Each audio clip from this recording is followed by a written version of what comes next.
Pasan 34 minutos de las 8 de la mañana y ya estamos en estudios con Leonel Brioso, profesor de la Clínica Ginecotocológica de la Facultad de Medicina de la Universidad de la República, director de Iniciativas Sanitarias Uruguay y asesor en salud de la fórmula del Frente Amplio. Leonel, muchas gracias por estar acá con nosotros. Un gustazo estar con ustedes y con la audiencia. Veníamos hablando fuera del aire que tranquila la actividad. Tranquila, sí, realmente es una campaña bastante atípica. Bueno, todos los observadores están diciendo, periodistas y los propios políticos, en la cual no se ve la efervescencia a 3 semanas, ¿no?, de las elecciones, en donde nos jugamos tanto. No se ve una efervescencia como otras veces. Creo que la gente está reflexionando a lo interno de su casa y probablemente en los últimos días se resuelva fundamentalmente este grupo importante de indecisos que hay, ¿no? Nos gustaría comenzar, Leonel, hablando de un estudio reciente. Se trata de una investigación de la que vos fuiste parte junto con otros docentes universitarios. Inquietudes socioeconómicas en los resultados sanitarios. Inequidades, socioeconómicas en los resultados sanitarios durante la emergencia sanitaria por pandemia COVID-19 en Uruguay. Según esta investigación, el COVID fue más letal en la salud pública, aunque en los prestadores privados se detectaron más casos. ¿Cómo se puede explicar esto? Bueno, este tema para nosotros es un tema muy importante. Lo doloroso que fue el COVID hace que la mayoría de la gente trate de olvidarse, pero hace muy poquitos años que pasó esto. Y en realidad están dadas todas las condiciones a nivel mundial, y lamento que esta noticia capaz que no, sale de contexto, para que se vuelva a repetir una próxima pandemia. Por lo tanto, nosotros desde el punto de vista académico creemos que pocas actividades más importantes hay que saber exactamente por qué y qué fue lo que pasó durante la pandemia COVID-19. Eso es muy difícil porque se ha politizado y partidizado el debate de una manera increíble, ya que el gobierno se ha embanderado con que la libertad responsable ha sido prácticamente el paradigma de lo bueno, y ha criticado a la oposición férreamente.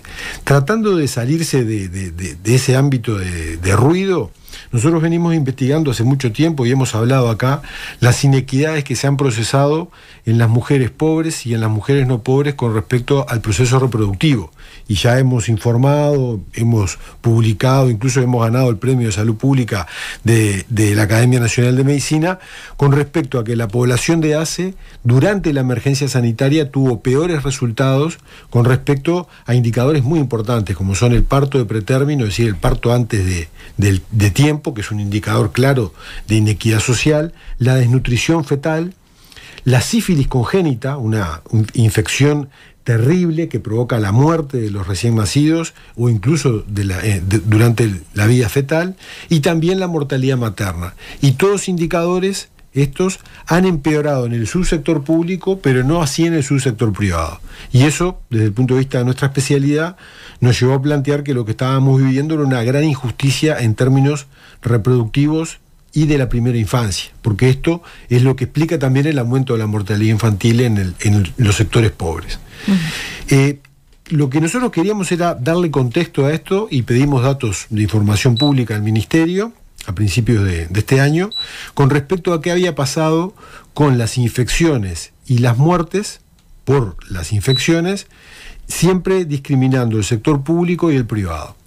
Yo les confieso que mi hipótesis era de que iba a haber más infecciones en el público que en el privado, porque yo creía y lo veía en mi práctica, yo fui todos los días al hospital durante la emergencia sanitaria, que las personas pobres no podían cumplir con la libertad responsable famosa y que por lo tanto se iban a infectar más. Y para mí, asombro, las evidencias me mostraron lo contrario. Hubieron más infecciones en el sector privado, 85 cada 9, cada 1000 habitantes en el sector privado se infectaron de COVID durante la emergencia sanitaria, y 56 cada 1000 en el sector público. O sea que es una diferencia, como nosotros decimos, estadísticamente significativa. No se debe al azar que hayan habido más infectados en el público que en el privado.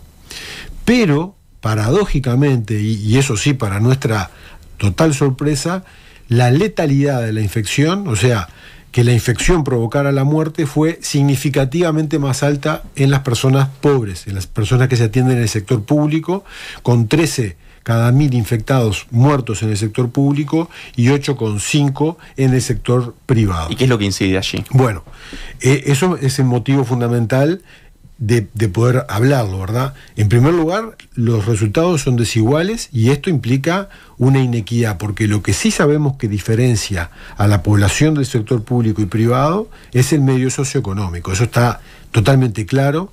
Los quintiles 4 y 5 de ingresos se atienden en el Uruguay en el subsector privado, los quintiles 1 y 2 se atienden en el subsector público. O sea que ahí tenemos un proxy de lo que es la situación socioeconómica y sin duda que eso es de alguna manera un elemento clave.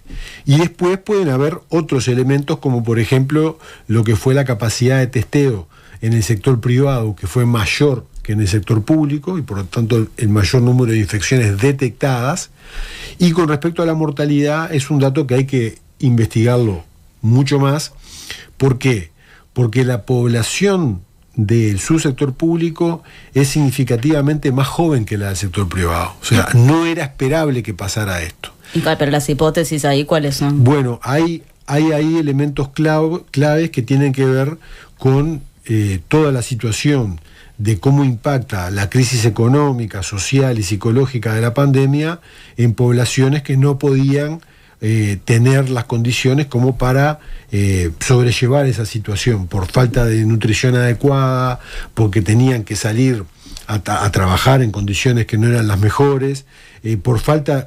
Y ahí hablamos ya no de condiciones de las personas, sino de la atención, por falta de un acceso adecuado a la atención y eventualmente, eso también hay que investigarlo, por inequidades territoriales, ¿verdad? Porque una cosa es lo que es la atención en Montevideo del subsector público, con grandes hospitales y excelentes unidades intensivas montadas, por ejemplo en el Hospital Maciel, en el Hospital Pasteur, en el propio Hospital de Clínica, y otra cosa en el interior donde hay una brecha mayor con respecto a la atención del subsector público en el cuidado intensivo. Todo eso hay que investigarlo. Ahora, lo que nosotros venimos a plantear acá no es como agoreros de malas noticias, sino decir, cuidado, porque no todo es rosa, y no ha sido una gestión tan buena, porque ha habido una inequidad muy importante a lo interno, y además porque Uruguay durante la emergencia sanitaria, me refiero 13 de marzo del 2020, 5 de abril del 2022, cuando se levanta, fue el país que más infecciones reportó de toda América, más que Brasil, que en aquel momento fue terrible la situación en Brasil, y más que incluso que Estados Unidos cuando era el gobierno de Donald Trump. O sea que hay mucha tela para cortar ahora. Nosotros creemos que esta investigación va a poner a muchos grupos de trabajo en esto. Nosotros en particular ahora vamos a abordar el tema de las inequidades de género y territoriales que nos parecen importantes, pero marcamos esto: la inequidad marcó la gestión sanitaria de la pandemia. Ahora, Leonel, entonces podemos concluir que hubo un comportamiento desigual ante la emergencia sanitaria. ¿Consideras que estas desigualdades continúan hoy por hoy, después de la pandemia? No sé, hay que potenciar las políticas públicas para que todos puedan acceder a un sistema equitativo y de calidad en lo que es la atención de salud. Bueno, nosotros lo que hemos visto es que el sistema público durante la emergencia sanitaria tuvo un impacto muy grande y que no se ha reforzado de la manera que se tenía que haber reforzado, justamente para evitar estas inequidades, ¿verdad? Las poblaciones más vulneradas en sus derechos son las que requieren mayor nivel de atención, y eso no fue así. Persiste en el salud pública, en ACE en particular, una brecha de inversión por usuario que es del 20% menos con respecto a lo privado, y esto a pesar de los rubros que han sido dados por el Parlamento en este periodo, que han aumentado mucho los rubros de ACE, pero no se ha disminuido esa brecha. Se ha reportado por los propios informes de los integrantes de ACE en el Parlamento una disminución del presupuesto para la compra de medicamentos que ronda, según algunos observadores, en un 37% menos. O sea, no aumentaron en todos los rubros. No, disminuyeron un 37% la compra de medicamentos. Los rubros para compra de medicamentos han aumentado notoriamente los tiempos de espera en el subsector público con respecto al privado. Hoy una consulta con un especialista que en el subsector privado puede ser una demora de 4 o 5 días, en el sector público, según el informe de Ceres, es de 20 y hasta 30 días o más. Incluso colegas que están en el primer nivel de atención, vinculados con la medicina familiar y comunitaria y las licenciadas en enfermería, reportan que hay lista de espera en algunas unidades de años, por ejemplo, para ver psiquiatras, nada menos, ¿no? Con todo lo que se habla de la salud mental. O sea que las listas de espera han aumentado, se ha desestructurado mucho una bandera que fue muy importante y que es una bandera muy importante en el sistema y en las gestiones del Frente Amplio, que es la complementariedad de servicios público y privado. Ese verbo prácticamente no se está conjugando y eso nosotros creemos que es un gravísimo error, porque los que quedan colgados ahí son las personas que están en peores condiciones, y también por una disminución de las horas para los médicos de familia que trabajan en territorio. Se han desintegrado mucho las redes de atención que van más allá del sistema sanitario, es decir, los médicos de familia, que son la piedra angular de todo el sistema, de alguna manera tenían parte de su tiempo asignado para el trabajo comunitario con las redes sociales, que son las que previenen y promueven sobre todo hábitos saludables, y este gobierno, de una manera que es difícil de entender, a no ser por una concepción de la salud del siglo XIX, disminuyó esas horas de 10 a 2 y por lo tanto el trabajo en esas redes ha disminuido mucho, y todo esto llevó a una situación que yo creo que es peor de la que teníamos antes. Y metiéndonos en lo que tiene que ver con ACE, según informaba nuestro compañero Eduardo Preve, aquí en Nada que Perder, el prestador le debe a sus proveedores, muchos de ellos fundamentales, una suma de $150 millones. ¿Vos tenés conocimiento de cómo ha sido el manejo de los recursos del prestador durante esta administración? Bueno, no tengo datos directos, y las fuentes que tengo son también las fuentes públicas, los datos de información pública, las idas al Parlamento, que han sido muchas, pero llama mucho la atención, ¿verdad?, este déficit, cuando por otro lado ha habido una transferencia gigantesca de recursos de ACE para instituciones privadas. Por ejemplo, el Círculo Católico, ¿verdad? Con convenios cama de CTI mantenidos durante el tiempo, con miles y miles y miles de dólares para el sector privado, también para el CASMU, y eso creo yo que es motivo de preocupación, ya que, y esto quiero ser muy, muy, muy claro, todos los problemas no se deben a esta gestión, pero en esta gestión se han agravado los problemas, ¿no? En vez de recorrer un camino, de buscar la complementación, de munirse de buenas unidades adecuadas, de mejorar el primer nivel de atención, no se ha hecho eso.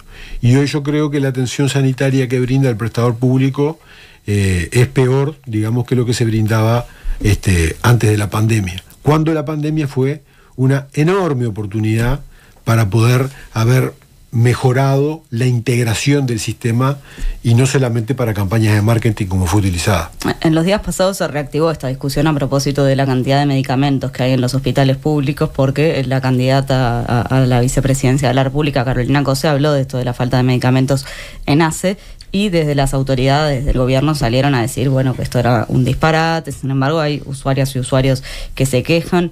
¿A qué crees que se debe esto? O sea, ¿ves que efectivamente falten, y en tal caso eso es un problema del traslado de la gestión? O sea, ¿por qué no estarían esos medicamentos? Lo que es claro es que las personas que se atienden en ACE, sobre todo en el primer nivel de atención, tienen un acceso con mayores dificultades a los fármacos que requieren, sobre todo los fármacos de uso crónico, que los que tenían antes. Eso hay que hablar con las personas que están en las policlínicas y huelgan comentarios. Las asociaciones de usuarios lo han manifestado, y los colegas que están agrupados trabajando en el primer nivel también lo han dicho. Sobre todo la Sociedad de Medicina Familiar y Comunitaria lo tiene bien reportado en muchas zonas de Montevideo. ¿A qué se debe eso? Hay que evaluarlo, porque si hubo más inversión global para ACE, la brecha del 20% entre usuarios del sector público y privado se mantiene, y hubo un 37% menos de compra, ¿dónde está esa plata? ¿no? Y cuál fue los mecanismos de gestión que se tuvo, y sobre todo hacerlo no por una cuestión punitiva para con esta gestión, sino para mejorar los procesos para el siguiente ciclo, porque la vida sigue, probablemente gobierne el Frente Amplio y hay que sacar lecciones aprendidas de las cosas que se hicieron mal, también por supuesto tomar apunte de las que se hicieron bien para mejorar, ¿verdad? Hay otro tema que queremos charlar con vos, Leonel, porque de acuerdo a un informe preliminar del 2023 presentado por el Ministerio de Salud Pública, la tasa de mortalidad infantil, o sea, cada 1000 nacidos vivos, fue de 7.3 el año pasado, cuando el año anterior, o sea, en el 2022, había sido de 6.22. ¿A qué es que se debe este fenómeno? ¿Por qué creció la mortalidad infantil? Sí, este es un elemento muy preocupante porque aumentó un dígito prácticamente, sí. Es un aumento muy, muy grande, y la mortalidad infantil tiene relación directa con la salud durante el embarazo. Por lo tanto, honestamente, a nosotros que venimos investigando este tema de la injusticia reproductiva, no nos llamó del todo la atención de que si habíamos reportado un aumento del parto de pretérmino en el sector público, un aumento de la restricción de crecimiento, o sea, de la desnutrición fetal, un aumento de la sífilis congénita en el sector público, eso se iba a reflejar en enfermedad y muerte de los recién nacidos, como de alguna manera se dio. Nosotros creemos que eso es un elemento central que hay que investigar más en profundidad, pero cuando nosotros hicimos la comparación de vuelta público-privado, que estamos con ese tema porque es el que nos permite ver muy rápidamente la equidad que hay en el sistema, la mortalidad infantil es el doble en el sector público que en el privado. Eso se mantiene. Vamos a entenderlo nuevamente. Eso no es algo de ahora. Sí. Se mantiene. Lo que sí creció es la cantidad. Pero creció la cantidad.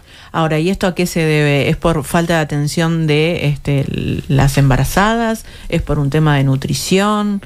¿A qué se debe? Bueno, nosotros hemos desarrollado múltiples hipótesis con respecto a esto, y lo que más creemos que se acerca como modelo, por las investigaciones que hicimos durante la emergencia sanitaria que hemos publicado, es que en las crisis socioeconómica, psicológica y social que se dio durante la emergencia sanitaria, empeoraron los entornos maternos del desarrollo del embarazo.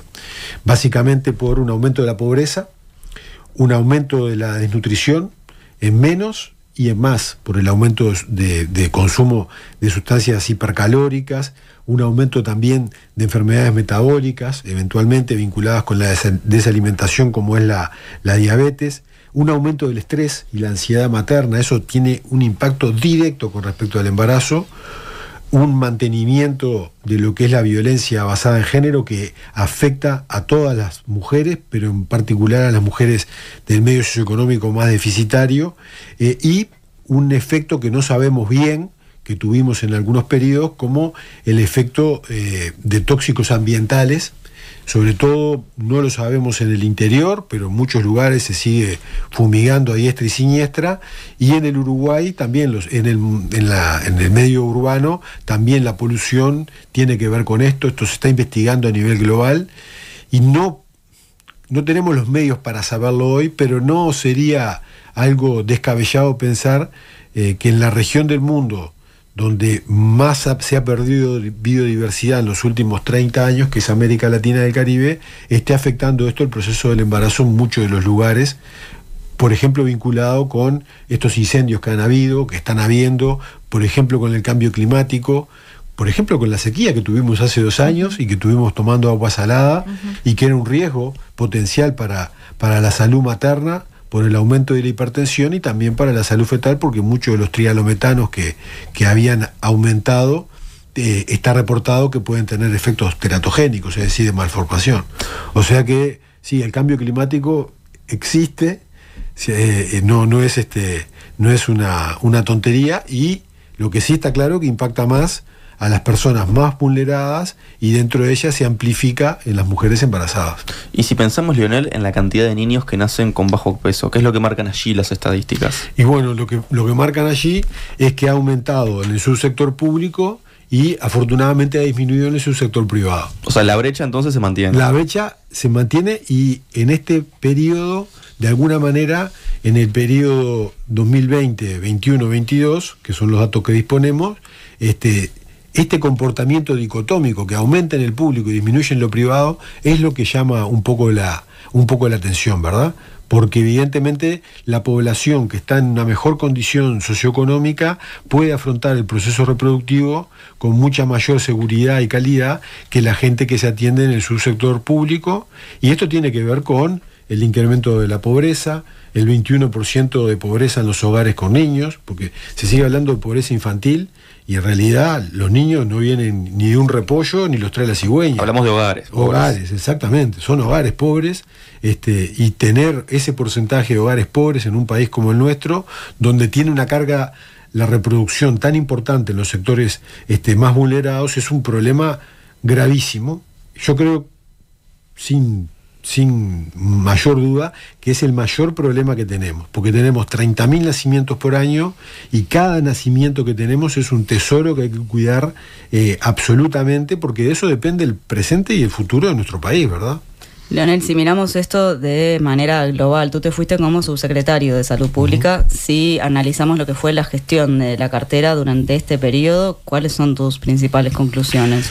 Bueno, hablando del ministerio, y acá, bueno, evidentemente ya hablo de la esfera política, no del ámbito académico, lo que a mí en lo personal más me ha llamado la atención es la falta de función de rectoría, es decir, la falta de gobernanza por parte del Ministerio del Sistema Nacional Integrado de Salud. Y ese es un problema mayor. Porque, ¿qué pasa? El Sistema Nacional Integrado de Salud es una construcción del pueblo uruguayo. Si vamos a los orígenes del sistema, se remonta a la década del 60, 70 del siglo pasado, con construcciones de los movimientos de trabajadores, de profesionales, en fin, con múltiples construcciones una arriba de otra, de un planteo que cuaja en el primer gobierno del Frente Amplio con el Sistema Nacional Integrado de Salud del 2007. El Sistema Nacional Integrado de Salud tiene un fondo único de salud al cual aportan las personas y las empresas, y una distribución de los fondos de acuerdo a lo que se llaman las cápitas, que es el riesgo de la población, para decirlo de alguna manera, calculado por edad y sexo. Pero requiere de manera imprescindible que el gobierno influya en el trato que existe entre los privados. Es decir, para construir la salud como un derecho, tiene que haber más Estado. Y el Estado tiene que estar representado por autoridades sólidas que dirijan el sistema. Bueno, yo creo que eso ha disminuido muchísimo, ¿no? Ha habido mucha desidia con esa acción de rectoría, de gobernanza sobre el sistema. Ha habido casos críticos como lo que fue Casa de Galicia o ahora recientemente el CASMU, en donde en particular creo que hubo una falta de atención a la realidad que existía a nivel institucional. Se ha permitido... ¿La situación podría haber sido otra en estas mutualistas? Es medio contrafáctico poder decirlo, pero si se van encendiendo la luz amarilla, la naranjada, y no esperes que se prenda la roja, ¿no? Actúa antes para prevenir eso, que podía ser una catástrofe dentro del sistema. Pero también han habido en otros aspectos, ¿verdad?, una falta de involucramiento o un desarme de muchos programas, por ejemplo, de formación de recursos humanos en el sistema, por ejemplo, de fijarse en la distribución de estos recursos humanos en el territorio nacional. Persiste y se ha aumentado una inequidad muy importante en los recursos humanos al norte y al sur del Río Negro, por ejemplo. Parece que fuéramos dos países diferentes en ese sentido, y de alguna manera nosotros pensamos que todo eso se debe a que hay que hacerse cargo del sistema. El sistema no se puede hacer cargo por sí solo, precisa de la rectoría, y lo otro que precisa fuertemente y que también ha disminuido es la participación social. Es decir, el sistema está diseñado para que tenga una Junta Nacional de Salud fuerte y que esa junta sea donde se discutan los principales problemas y se marquen los rumbos del sistema. Eso no ha funcionado de manera adecuada y nosotros creemos que eso es un aspecto muy relevante que explica esta situación actual del sistema, en el cual se ha desestructurado, el sector público y privado y el Montevideo interior no tienen una conexión adecuada, se ha desintegrado también, y los resultados, la performance a nivel público y privado y Montevideo interior son muy distintos, ¿verdad? Leonel, bueno, estamos en campaña y hay temas que parece inevitable que vuelvan, ¿no? Vuelven en cada una de las campañas electorales.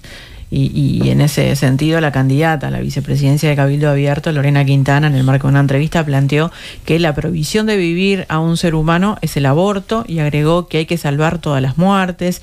Indicó que como médica que recibe a pacientes a las que les ha preguntado si se cuidaron antes de tener relaciones, y que estas pacientes le responden no, pero igual después cualquier cosa me pongo misoprostol, un medicamento para interrumpir el embarazo. Así naturalizado está el aborto en la consulta. Esto fue lo que dijo entonces Quintana. Como uno de los responsables, ¿no?, de la ley IVE, ¿consideras que está naturalizado así, de esta manera? Bueno, yo creo que la colega está mal informada y de alguna manera sin ningún tipo de evidencia que la respalde. Lo que trata de hacer es transmitirnos su concepción religiosa, totalmente válida su concepción religiosa, pero no se puede hacer con mentira, ¿verdad? La situación de la condición del aborto en el Uruguay en estos 10 años ha logrado que se consolide una práctica segura, accesible e infrecuente. Uruguay es uno de los países con menor tasa de aborto cada 1000 mujeres entre 15 y 44 años del mundo. Incluso países que tienen despenalizado el aborto hace 40, 50 años. Estamos en los niveles, para que ustedes se hagan una idea, de los países de Europa Occidental. Decir con esa liviandad que las mujeres recurren al aborto como método anticonceptivo no es lo que dicen los datos, ¿verdad? Las condiciones por las cuales las mujeres recurren al aborto en el Uruguay se vinculan fundamentalmente a situaciones socioeconómicas y situaciones de proyecto de vida. Es decir, cuando ese embarazo acontece en un momento que no es el adecuado para la peripecia vital de la mujer. Y nosotros pensamos que la manera de disminuir o de intentar disminuir esto, y lo hemos dicho hasta el cansancio y está bastante demostrado, además de científicamente, en las leyes nacionales como la Ley de Salud Sexual y Reproductiva, es desarrollando un trípode que es educación en salud sexual y reproductiva, educación integral en salud sexual y reproductiva, anticoncepción universal para todas las mujeres y las parejas, y servicios seguros. Qué casualidad que justamente de estos sectores es donde se critica la educación integral en sexualidad, porque adhieren a propuestas neoconservadoras y fundamentalistas del punto de vista religioso, como a mis hijos no los toquen, que no quieren que hablen en las escuelas de educación integral en sexualidad. Qué casualidad que estos sectores son los que han criticado muchas veces los métodos anticonceptivos. Recuerdo hace muchos años a un connotado dirigente de la Iglesia Católica que decía que los condones tenían agujeritos por donde pasaba el virus del SIDA y que no era seguro usarlo, ¿verdad? No he escuchado estas barbaridades en esta campaña, pero hay que estar precavido. Y también son estos sectores los que están en contra de los servicios de salud sexual y reproductiva, los cuales no solamente no votaron, sino que hicieron lo posible para que no funcionara. Entonces, es bastante hipócrita plantearse seriamente el disminuir el número de abortos cuando los tres elementos, la educación, la anticoncepción y los servicios, no se quieren promover y mejorar, ¿verdad? Llama la atención que una colega lo plantee en estos términos, pero también calculo que debe ser por el tono de campaña que hay y el tratar de posicionarse. La idea clara es que nosotros buscamos desde siempre, desde el inicio de esto, la práctica del aborto como una práctica infrecuente. Eso es un objetivo de la política pública y eso se logra mediante estas estrategias que decía, no diciéndole a las mujeres que está prohibido abortar. Es lo mismo, es la misma torpeza que querer aumentar la reproducción humana mediante venta de servicios como que fuera una tienda. No se logra eso, ¿verdad? Sino que se logra mejorando las condiciones para la reproducción de las mujeres. Ahora, este concepto de cabildo abierto, esta ideología de cabildo abierto, ¿se ha visto reflejado de alguna manera en lo que es salud pública, por ejemplo, por los cargos que han ocupado durante esta gestión? Bueno, es una pregunta muy interesante. A mí no me consta que haya habido ningún desarme o desmantelamiento de los servicios, pero sí lo que ocurre con estos temas tan sensibles para la opinión pública es que, independientemente de la ideología que tenga el gobierno de turno, que sea conservador, que sea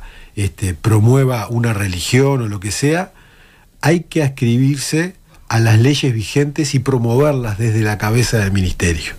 El ministerio tiene que hablar de estos temas, ¿verdad? El ministerio tiene que hablar de los temas que tienen que ver con la salud mental, con las adicciones, con la salud sexual y reproductiva, con la violencia basada en género, porque es a la cabeza política que le corresponde involucrarse en los temas fundamentales que la sociedad está viviendo.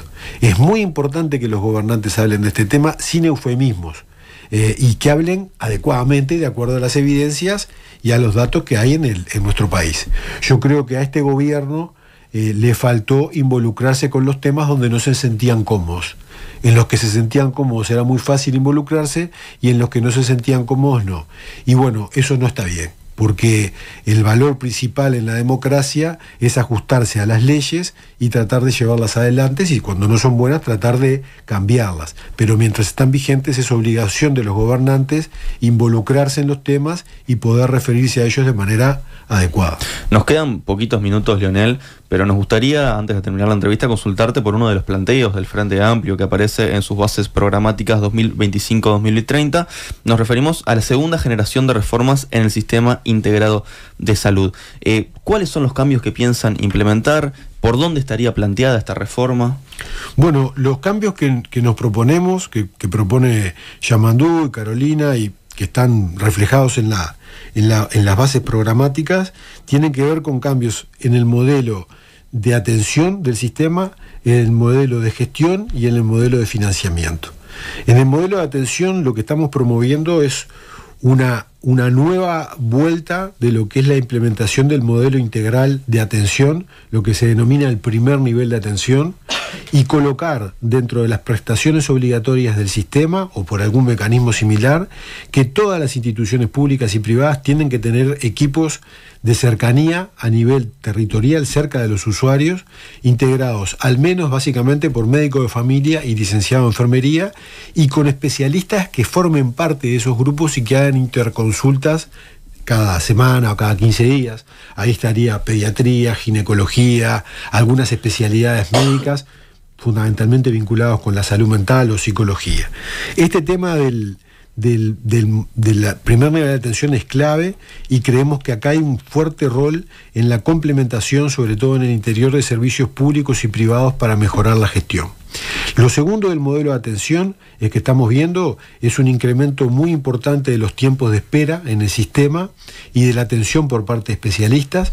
Vamos a darle respuesta a esto mediante un sistema nacional de recursos humanos del Sistema Nacional Integrado de Salud, que va a dar cuenta de los recursos médicos y no médicos de todo el sistema, mejorando, por ejemplo, la dotación de enfermería mediante la recalificación de las auxiliares para que puedan ser licenciadas y reperfilando los perfiles de licenciadas y mejorando el número de enfermeras, y también a nivel médico con estrategias de formación de recursos en el interior del país, ya que hemos demostrado que cuando un individuo o una individua se forma en el interior, lo más probable es que quede trabajando y residiendo en el interior. Eso está muy claramente demostrado. Hemos también desde nuestra clínica publicado un artículo recientemente, que otro día podemos hablarlo, y para eso la Facultad de Medicina, la Facultad de Enfermería, la Facultad de Psicología dispone de recursos para poder aliarse con ACE en un redimensionamiento de lo que fue un programa que lamentablemente también se ha desestructurado, que es el programa de unidades docentes asistenciales, para poder formar recursos en el interior. Esto sería uno de los elementos clave, y además involucrar una fuerte rectoría dentro del modelo de atención de algo que se ha dejado un poco de lado, que es el sistema de contralor de la seguridad de atención, que fue muy valioso en el pasado para trabajar. Eso desde la atención. En el modelo de gestión, básicamente hacerse cargo. No se puede estar haciendo conferencia de prensa todo el tiempo, sino que lo que hay que hacer es hacerse cargo de la dirección del sistema, prevenir que las mutualistas cierren o quiebren y mejorar la performance de los sectores, con el foco en calidad y excelencia en las prestaciones, pero equidad en la llegada para todos, y ahí es fundamental el rol de ACE en el contexto de algo que tampoco está funcionando, que es la red integral de prestadores de salud públicas, que está el hospital de clínicas, con una gestión realmente excelente que está teniendo ahora, que puede jugar un rol mucho mejor, ACE, y los sectores de sanidad policial, militar y BPS. Ahí hay todo un sistema. Y, por último, en lo que tiene que ver con el modelo de financiamiento, no creemos que haya que aumentar grandemente el presupuesto para la salud, pero sí hay algunos economistas que han dicho sofisticar las cápitas, es decir, que las cápitas para el sistema no sean solo por edad y sexo, sino incluir otros temas como son dónde vive la persona. Las personas en el medio rural hay que invertir mucho más para ellas, simplemente por la distancia que tienen, por ejemplo, los centros de salud. Si tienen o no enfermedades crónicas, también es un elemento que puede ser importante, u otro tipo de trastornos. Creemos que estos tres grandes grupos de cambios hay que hacer, y después hay planes específicos que el Frente Amplio quiere llevar adelante. El de salud mental es clave, y lo que hay que hacer en salud mental, hay que cumplir la ley. Antes que nada, ayer Yamandu Orsi lo decía con claridad meridiana, la ley no se está cumpliendo, y eso hay que revertirlo. Nosotros creemos que hay que llevar adelante un plan para mejorar el embarazo y la crianza y la primera infancia, y hay que dar muchos recursos para eso, desde una renovada visión del programa Uruguay Crece Contigo, el abordaje de la violencia basada en género, un plan de discapacidad, y se está hablando mucho de retomar el plan de salud bucal, que había sido una de las banderas de la primera dama, la esposa de Tabaré Vázquez, María Auxiliadora, que creemos que tiene un rol muy importante que jugar también. Asesor en salud del Frente Amplio, Leonel Grosso, muchas gracias por estos minutos a Nada que Perder. Un placer estar con ustedes. Muchas gracias.